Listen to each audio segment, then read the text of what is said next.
الحمدللہ رب العالمین والصلاة والسلام علی سید الانبیاء والمرسلین نبینا محمد وعلی آلہ وصحبہ اجمعین، اما بعد۔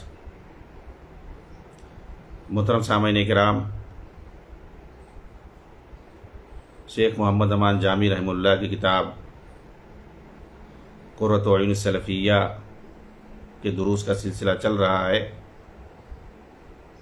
یہ کتاب جو کہ عقیدہ اور منہج پر ہے اور سوالات و جوابات کی شکل میں ہے، اردو ترجمہ بھی عقیدہ اور منہج کے نام پر اس کتاب کا ہو چکا ہے۔ شیخ محمد امان جامی رحمہ اللہ نے مسجد نبوی کے اندر جو درس دیتے تھے، اسی دوران آپ سے سوالات کیے جاتے تھے اور آپ اس کا جواب دیتے تھے۔ ان سب کو ایک جگہ اکٹھا کیا گیا ہے۔ جو سوال آج آپ کے سامنے ہے وہ دراصل غیر شرعی طریقے سے فیصلہ کرنے سے متعلق، کہ اگر کوئی غیر شرعی طریقے سے فیصلہ کرتا ہے، یعنی قرآن اور حدیث کو چھوڑ کر کے اپنے بنائے ہوئے قانون اور دستور کے مطابق فیصلے کرتا ہے، تو اس کا کیا حکم ہے؟ تو یہ بات یاد رکھیں کہ خوارج کے یہاں یہ کفر ہے، کیونکہ ان کے یہاں گناہ کبیرہ کا مرتکب کافر ہے۔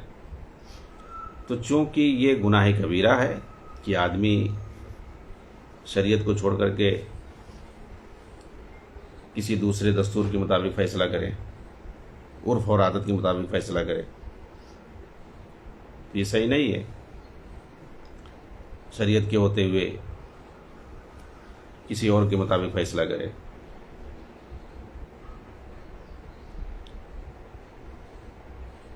اچھا، اس چیز کے اندر چاہے وہ کوئی حاکم ہو وہ بھی شامل ہے، یا چاہیں کوئی عدالت کا قاضی اور جج ہو وہ بھی اسی میں شامل ہے، یا کوئی کسی قریہ بستی کا پنچ ہو وہ بھی اس میں شامل ہے، یا کوئی بھی ہو دو آدمی کے درمیان فیصلہ کر رہا ہے، اس کے پاس فیصلہ آیا، وہ بھی اس میں شامل ہے۔ کسی بھی تنازع میں، کسی بھی مسئلے میں، معاملے میں کسی کو فیصلہ کرنا ہے، چھوٹا ہو بڑا ہو، کوئی معاملہ یا کوئی بھی انسان ہو، پوری امت اس میں شامل ہے۔ یہ پہلی بات یاد رکھیں۔ وَمَن لَّمْ يَحْكُم بِمَا أَنزَلَ اللَّهُ فَأُولَٰئِكَ هُمُ الْكَافِرُونَ، یہ آیت پڑھ کر کے خوارج صرف اور صرف حکام کو مراد لیتے ہیں، مسلم حکام کو مراد لیتے ہیں، اور دوسرے کو نہیں لیتے، اپنے کو نہیں مراد لیتے ہیں، رعایا کو مراد نہیں لیتے ہیں، صرف حاکموں کو مراد لیتے ہیں۔ ان کے یہاں سب سے بڑی خامی ہے، غلطی ہے ان کی سب سے بڑی بھیانک، اور لوگوں کو دھوکہ دیتے ہیں کہ ان آیتوں کو جس میں تہدید آئی ہوئی ہے، جس میں دھمکی آئی ہوئی ہے، جس میں کفر، ظلم اور فسق کا حکم لگایا گیا ہے، پہلا جو ان کا دھوکہ ہے وہ کیا ہے کہ وہ اس طریقے سے پیش کرتے ہیں کہ سننے والا اور پبلک کیا سمجھے کہ اس سے مراد حاکم ہے، صرف حکام کو لیتے ہیں، عام رعایا کو، دوسروں کو نہیں لیتے ہیں۔ اور جو دوسرا دھوکہ ان کا ہے، دوسری جو بھیانک غلطی ان کی ہے، وہ کیا ہے کہ وہ فوراً تکفیر کرتے ہیں۔ اگر کہیں پر وضعی قانون، وضعی دستور ہے، اس کے مطابق اگر فیصلے ہو رہے ہیں تو یہ حکام کی تکفیر کرتے ہیں، کافر مانتے ہیں فوراً۔ وہ یہ نہیں دیکھتے ہیں کہ ان آیتوں میں جن کے اندر ظالم کہا گیا ہے، فاسق کہا گیا ہے، کافر کہا گیا ہے، ان سے مراد کیا ہے؟ سلف نے کیا مراد لیا ہے؟ صحابہ نے کیا مراد لیا؟ حدیثوں میں کیا آیا ہوا ہے ان آیتوں سے متعلق؟ یا مجموعے آیات سے مراد کیا ہے؟ وہ سب دیکھے بغیر بس، حالانکہ کسی خارجی نے یہ بات کہی جب اس کے سامنے ابن عباس رضی اللہ تعالیٰ عنہما کی حدیث پیش کی گئی کہ آپ نے خوارج سے، حضرت علی کے زمانے میں جو خوارج تھے ان کے سامنے یہ بات رکھی تھی، انہوں نے بھی اس آیت سے کفر مراد لیا ڈائریکٹ۔ تو ابن عباس رضی اللہ تعالیٰ عنہ کی روایت ہے کہ جو تم مراد لے رہے ہو کفر صریح، دین اسلام سے نکالنے والا، وہ یہاں مراد نہیں ہے۔ یہاں پر کفر اصغر مراد ہے، یعنی گناہ کبیرہ ہے۔ یہ صاف حدیث ہے اور صحیح روایت ہے۔ تو اس خارجی نے کہا کہ اس روایت کو اپنے جیب میں رکھو، یعنی ابن عباس کی بھی روایت ان کی یہاں نہیں چلے گی۔ تو ان کی یہ خواہشات پر عمل کرتے ہیں۔ یہ دوسری بڑی بھیانک ان کی غلطی ہے اور دھوکہ ہے کہ یہ کفر صریح مراد لیتے، پہلی بات، اور اس کا کیا مطلب ہے اس کو نہیں دیکھتے ہیں، اور اس طریقے سے ماحول کو بگاڑنے کی کوشش کرتے ہیں۔ ظاہر سی بات ہے، خوارج کا کام یہی ہوتا ہے۔ لیکن صحیح معنوں میں اس کا مطلب کیا ہے؟ ان آیتوں کو اگر دیکھا جائے کیا مراد ہے اس سے، تو شیخ ابن عثیمین رحمہ اللہ اور دوسرے علماء نے جو بات کہی ہے کہ اس کے اندر تفصیل ہے۔ اب ڈاکٹر اسرار کو دیکھو، ان آیتوں کو اکثر پڑھتے ہیں اور اس انداز میں کہ جتنے حاکم ہیں سب کے سب کافر ٹھہرتے، بلکہ بندہ صاف صاف کہتا ہے کہ 1 انچ بھی زمین نہیں ہے جہاں پر اللہ تیرا نظام قائم ہو۔ اس طریقے سے بات کرتا، ایسا لگتا ہے کہ اس کے گھر میں بھی شریعت نہیں ہے، تبھی تو آدمی کہے گا ایسا۔ اور جہاں پہ ہے جس ملک میں، اس کا تذکرہ نہیں۔ یہ خواہشات نفس کے بندے ہوتے ہیں، ان کے اپنے مطابق جب تک کام نہیں ہوگا جب تک کوئی اسلامی نہیں ہے۔ یہ طاغوتی نظام کو بھی اسلامائز کر دیتے ہیں، جمہوریہ کو بھی اسلامی بول دیں، اسلامی جمہوریہ۔ ایران جو سب سے خبیث حکومت ہے اس کو یہ لوگ اسلامی بول دیں۔ جی ہاں، ڈاکٹر اسرار کے نزدیک وہ اسلامی حکومت ہے، کیونکہ ان کی خواہشات اور مرضی کے مطابق اس نے حکومت قائم کی ہے۔ وہ ایسے ہی چاہتے ہیں جہاں پر اسلام کی دھجیاں اڑائی جائیں، صحابہ کو گالی دی جائے، صحابہ کرام رضوان اللہ علیہ مجمعین کے ناموں کو سڑکوں پر لکھ کر کے کچلا جائے، روندا جائے۔ اسی بندے نے خمینی کی قبر پر جا کر کے کہا تھا کہ لوگ کہتے ہیں یہاں شرک ہو رہا ہے، میں نے تو کوئی شرک نہیں دیکھا، وہاں میں نے فاتحہ پڑھا۔ اب بتائیے، خمینی کے مزار پر کوئی شرک نہیں ہوتا ہے؟ وہ مزار خود جو ہے شرکیہ اڈا ہے، ہر مزار شرکیہ اڈا ہے، اور شرکیہ اڈے کو کہہ رہا ہے وہاں شرک نہیں ہو رہا۔ شراب خانہ کیوں کھولا جاتا ہے بھائی؟ کہ وہ شراب خانے میں جائے اور بولے کہ لوگ کہتے ارے وہاں لوگ شراب پیتے ہیں، میں نے تو کسی کو نہیں دیکھا شراب پیتے ہوئے، وہاں پر سب تلاوت کر رہے ہیں قرآن کی۔ ایسے ہی یہ بندہ جو ہے اس شرکیہ اڈے پہ جاتا ہے، اس مزار پر جہاں پہ لوگ سجدے کرتے ہیں، اور کہتا ہے کہ میں نے وہاں فاتحہ پڑھی، وہاں پر کوئی جو ہے شرک نہیں ہوتا ہے، لوگ کہتے ہیں شرک ہوتا ہے۔ تو یہ اسلامی ملک کس کو کہہ رہے ہیں؟ مردود خمینی نے جو بغاوت کر کے حکومت قائم کی، لوگوں کو قتل کر کے، اور اسلام دشمنی پر مبنی ہے۔ خمینیت میں صاف صاف ہے کہ ہمارا وہ اسلام نہیں ہے جو ابو بکر، عمر، عثمان اور معاویہ وغیرہ کا اسلام ہے، وہ ہمارا نہیں ہے، نہ ہمارے وہ نبی ہیں جو ان لوگوں کے نبی ہیں۔ بتائیے ڈاکٹر صاحب کیا یہ مانیں گے؟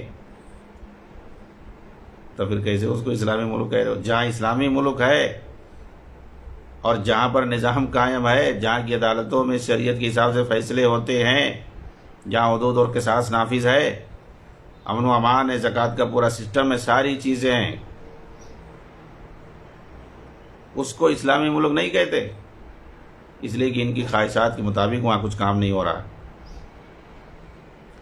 تو خوارج کہ اپنی خواہشات کے مطابق اگر نہیں ہے تو وہ حکومت نہیں ہے، اسلامی حکومت نہیں۔ حسن ترابی، عمر بشیر نے جو بغاوت کر کے ایک منتخب حکومت کو ختم کر کے اور لوگوں کو قتل کر کے بغاوت کر کے جو فوجی نظام قائم کیا سوڈان کے اندر 1984 میں، وہ ان کے یہاں اسلامی حکومت ہے، ڈاکٹر اسرار کے یہاں، یوسف قرضاوی کے یہاں، ساری اخوانیوں کے یہاں۔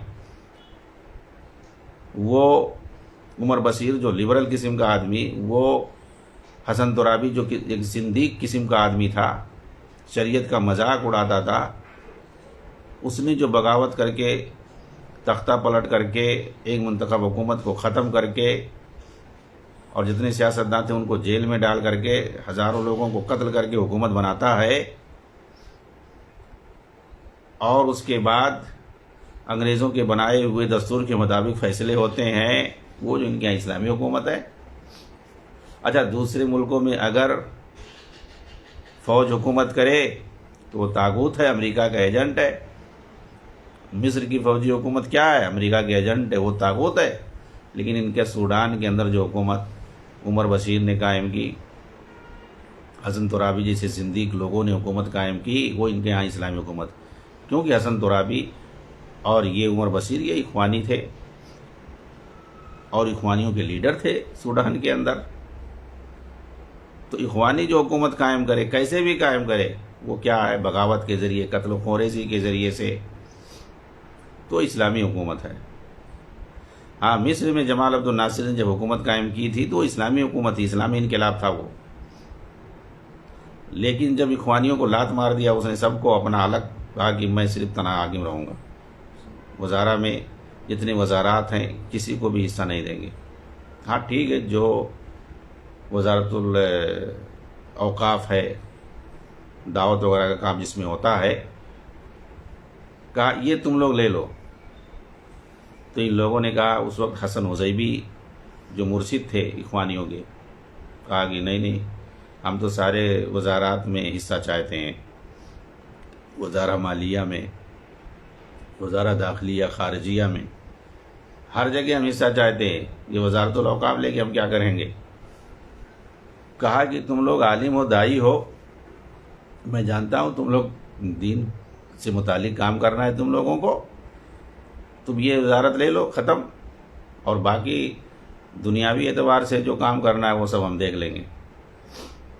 تو غصہ ہو کر کے حسن حزیبی اپنی ٹیم کے ساتھ چلے آئے کہ نہیں، ہمیں نہیں چاہیے، یہ بھی نہیں چاہیے۔ کہا ٹھیک ہے، جاؤ۔ تو ایک حسن باقوری تھے، وہ بھی اخوانیوں میں سے تھے، جمال عبد الناصر نے ان کو پکڑا اور کہا کہ اس کو تم قبول کر لو، تم وزیر بن جاؤ،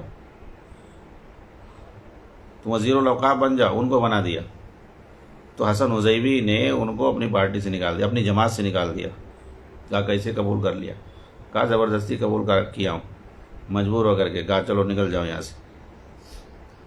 اب وہی جمال عبد الناصر جس کا ساتھ دیا تھا اخوانیوں نے مل کر کے، اور حکومت کے خلاف جو اس وقت شاہ فاروق کی حکومت تھی 1954 میں یا 52 میں، ان لوگوں نے اس حکومت کو ختم کیا، فوجیوں کو ملا کر کے کچھ حکومت کو پلٹ دیا، انقلاب برپا کیا اور حکومت قائم کر لی، اور ان لوگوں نے ساتھ دیا بغاوت میں۔ تو وہ اسلامی انقلاب تھا ان کے یہاں۔ جمال عبد الناصر اخوانی تھا، لیکن جب اس نے سب کو لات مار دیا تو وہی جمال عبد الناصر کیا ہو گیا؟ طاغوت ہو گیا، فوراً طاغوت ہو گیا۔ ان کو جب نکال دیا حکومت سے اور کہا کہ صرف تم لوگ چونکہ داعی ہو، عالم ہو، ماشاءاللہ، تم لوگ وزارت الاوقاف لے لو، تم لوگ دین کا کام کرو۔ وہ بھی اچھا مشورہ دے رہا تھا، لیکن ان کو سمجھ میں نہیں کہا۔ اس سے پتہ چلتا ہے کہ یہ لوگ دین کا صرف نام لیتے، کام نہیں کرتے۔ جی ہاں، اگر یہ لوگ مخلص ہوتے جو دین چلاتے ہیں، شریعت شریعت، تو اس نے تو صحیح کہا تھا بھائی۔ ان لوگوں کو مان جانا چاہیے کہ ٹھیک ہے ہم لوگ دین کا کام کریں گے، لیکن چونکہ دین تھوڑی ان کے یہاں، ان کے اصل مال ہے۔ ایسے ہی آتا ہے کہ جنرل ایوب نے سید مودودی کو بلایا اور کہا کہ کیا الیکشن میں تم آ رہے ہو اور 9 پارٹیوں کا اتحاد بنا کر کے میرے خلاف؟ ارے تم عالم ہو، مولانا ہو، ایسا کرو، سعودیہ کے اندر دیکھتے ہو مدینہ میں ایک یونیورسٹی قائم ہے، اسلامی یونیورسٹی، ایسے ہی تم اسلام آباد میں ایک یونیورسٹی بناؤ اور 2 کروڑ روپیہ وہ دے رہا تھا، کہا لو، اس زمانے میں 70 کی دہائی میں 2 کروڑ روپیہ کہا کہ یہ لو میں دیتا ہوں اور ایک یونیورسٹی قائم کرو، اسلامی یونیورسٹی۔ اور جیسے وہاں مدینہ میں یونیورسٹی قائم کی گئی ہے، پوری دنیا سے طلباء آتے ہیں، اسلام سیکھتے ہیں، دین سیکھتے ہیں، اسلامی علوم سیکھتے ہیں، اپنے ملکوں میں جا کے تبلیغ کرتے ہیں، ویسے ہی اسی طرز پر میں آپ کو ذمہ دار بناتا ہوں، یہاں پر ایک یونیورسٹی قائم کرو اور یہ کام کرو آپ، اور مزید جو پیسہ لگے گا مانگنا میں دوں گا حکومت کی طرف سے۔ اچھا مشورہ دے رہا تھا بھائی، اگر یونیورسٹی قائم کرتے، اسلامی یونیورسٹی، اور پوری دنیا سے طلباء پڑھتے، اچھا نام ہوتا، ملک کا نام ہوتا اور ان کا نام ہوتا، جماعت کا نام ہوتا۔ لیکن انہوں نے کیا کہا کہ تم مجھے پھنسانا چاہتے ہو، مجھے بیوقوف بنانا چاہتے ہو، اسی لیے تم نے مجھے بلایا تھا۔ چلے گئے اور اس کے بعد 9 پارٹیوں کا اتحاد قائم کیا، جس میں شیعہ بھی، جس میں بریلوی بھی، جس میں ہر طرح کے لوگ، قبر پرست بھی، اور فاطمہ جنہ کو کھڑا کر کے جو کہ شیعہ عورت تھی اس کو للکارا اور اس کے سامنے اس کی برائی کرتے تھے اور شیعہ عورت کی تعریفیں کرتے تھے، اور وہ بھی عورت ہے، اس کو سربراہ بنا کر کے۔ یہ ان کے اوقات ہے ان لوگوں کی، بس ان کو عہدہ چاہیے، حکومت چاہیے، اقتدار چاہیے، کرسی چاہیے۔ یہ لوگ دین کا صرف نام لیتے ہیں بس۔ ایسے ہی ٹیونس کے اندر انہوں نے 2011 میں وہاں بغاوت کر کے ملک کے اندر تباہی برپا کر کے حکومت قائم کی، اور وہاں کا جو حاکم تھا اس کو وہاں سے مار کے بھگا دیا، علی زین العابدین کیا نام تھا اس کا۔ اس کے بعد ان لوگوں نے 4 سال حکومت کی، ملک کو تباہ کر دیا، لوٹ کھسوٹ کر کے، اور ہر طرح کا جو ہے جتنے الٹے سیدھے قانون ہوتے ہیں سب بنا دیا، سب کو آزادی، ہر طرح کی آزادی۔ اور جو وہاں کا اخوانیوں کا جو ذمہ دار تھا، صدر تھا، راشد غنوشی، وہ تو ایک مہا لبرل آدمی، یہ لوگ اس کی تعریفیں کرتے ہیں، بہت بڑا وہ مفکر ہے، ایسا اور ویسا ہے۔ وہ کہتا کہ حکومت کی ذمہ داری نہیں ہے کہ کون کیا کر رہا ہے، کوئی شراب کھانے میں جائے، کوئی چرچ میں جائے، کوئی مسجد میں جائے، جس کی جو مرضی ہے وہ کرے، سب آزاد ہے عقیدے میں، دین میں۔ وہ ایسی بات کرتا ہے، اور وہی صدر ہے، وہی ملک کا حاکم ہے سب سے بڑا۔ اور ان لوگوں نے وہی جمہوری نظام قائم کیا، پہلے بادشاہت تھی، انہوں نے اس کو جمہوریت میں بدل دیا، یہ کام کیا۔ اور پورے ملک کو لوٹ کر کے رکھ دیا، ہر طرح کی آزادی، یہی ان کی حکومت ہے۔ جبکہ پہلے کیا بولتے تھے کہ ظالم حکومت ہے، طاغوتی حکومت ہے، ہم اس کو ختم کر کے اسلامی حکومت لائیں گے۔ پبلک نے ساتھ دیا، اسلامی حکومت آ گئی ان کی۔ اسلامی حکومت یہی ہے کہ یورپ کا بنایا ہوا قانون نافذ کر دیا پارلیمنٹ میں، انسانوں کا بنایا ہوا دستور نافذ کیا، یہی ان کا اسلامی حکومت ہے۔ ایک طرف اس کو طاغوتی نظام کہیں گے اور دوسری طرف جب خود آئیں گے تو وہی حکومت لائیں گے، اسلامی ہوگی۔ ان کے آنے سے اسلامی ہوتا ہے ہر جگہ۔ 4 سال تک ملک کو ایک دم تباہی کے دہانے پر پہنچا دیا، پبلک نے لات مار کر کے بھگا دیا، احتجاج کیا، اور پھر اس کے بعد 4 سال میں الیکشن ہوا، یہ سب ہار گئے۔ اور دیکھیں کہ ہمارا جو ہے ماحول نہیں صحیح ہے، تو ایک وہاں پہ جج تھا، ابھی نام ہے عمر قیس اس کا نام ہے، وہ جو ہے وہاں پر کھڑا ہوا صدر کے لیے، صدارت کے عہدے پر. بس وہ جج کے طور پر مشہور تھا، اس کی کوئی پارٹی وارٹی نہیں تھی بڑی، لیکن درپردہ اخوانیوں نے اس کا ساتھ دیا کہ اس کو ہم لوگ الو بنا سکتے ہیں، ہم لوگ تو جیتیں گے نہیں، اتنے کرپٹ لوگ ہم ہیں، عوام ہمارے خلاف ہے، 4 سال میں ہم نے ملک کو تباہ کر دیا. تو انہوں نے اس کا ساتھ دیا، قیس کا،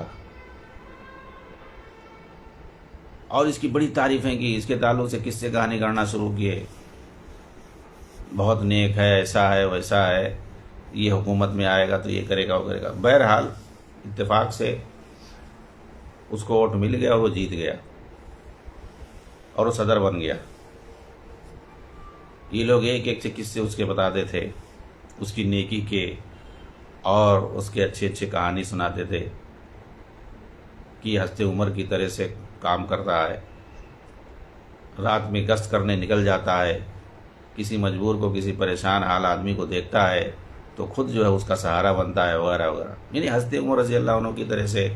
کبھی خالد کی مثال، خالد بن ولید رضی اللہ عنہ کی مثال دیتے، کبھی عمر بن خطاب کی مثال دیتے، ایک ایک سے کہانی اس کے بارے میں سناتے. ٹھیک ہے بھائی. لیکن جب اس نے پوری حکومت پر قبضہ کر لیا اور اس کے بعد اخوانیوں کو دیکھا کہ یہ لوگ کتنے کرپٹ ہیں اور کتنے گندے انسان ہیں، ان کی ذہنیت کیسی ہے، یہ صرف مال کے بندے ہیں، عبد الدینار و درہم ہیں، ملک کو کیسے انہوں نے لوٹا، سوئٹزرلینڈ اور ترکی میں پورا پیسہ جا کر کے جمع کر دیا. اور راشد غنوشی سب سے بڑا کرپٹ انسان، ملک کی دولت کو لوٹ کر کے کیسے باہر لے جا کر کے سب جمع کر دیا. سب کے خلاف اس نے جو ہے فائل کھول دیا، سب کی انکوائری. اکثر جو ہے اخوانی جو سرگنے تھے سب جیل میں چلے گئے، سب پریشان ہو گئے، سب جیل میں گئے اور سب کی جو تحقیقات شروع ہو گئی، سب کرپشن میں پکڑے گئے. اب کیا ہوا؟ وہی جس کو خالد بن ولید کہہ رہے تھے، عمر بن خطاب کہہ رہے تھے، اسی کو یہ لوگ طاغوت کہنے لگے. امریکہ کا ایجنٹ، اسرائیل کا ایجنٹ کہنے لگے اس کو. وہ بھی ان کے یہاں ٹیونس کا بھی جو حاکم ہے نا، ابھی بھی وہ حاکم ہے، اس کو یہ لوگ طاغوت کہتے ہیں.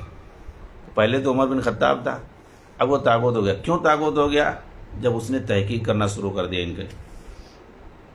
ان کے جب فائل کھولنا شروع کر دیا، ان کے خلاف جب کارروائی شروع کی، فوراً طاغوت ہو گیا. تو حقیقت یہی ہے، ان کے خلاف جیسے آپ اعتراض کرو گے فوراً آپ کو مرتد اور امریکہ کا ایجنٹ، یہودیوں کا ایجنٹ اور فلانے کا ایجنٹ کہنا شروع کر دیں گے.